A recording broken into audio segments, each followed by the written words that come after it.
On reste dans le champ des surprises, et ce serait une surprise pour moi de le voir aller loin, étant donné qu'il n'a plus joué depuis Wimbledon. On va évidemment parler de Jack Draper, après un début de saison tonitruant de Jack, titré à Indian Wells, finaliste à Madrid, et quart de finaliste aussi après à Rome, où il perd contre Alcaraz.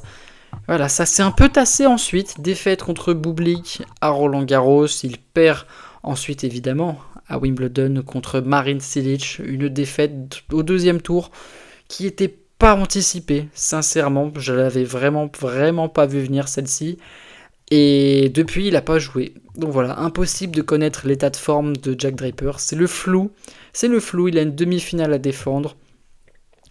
Ouais, ça me paraît une affaire compliquée pour Jack, une affaire délicate. Il sera quand même tête de série numéro 5, ce qui devrait lui permettre de se chauffer dans les premiers tours.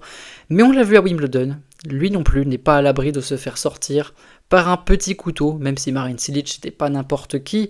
Mais c'est plus le Marin Cilic d'il y a 10 ans, c'est le Marin Cilic de maintenant qui a 38 berges.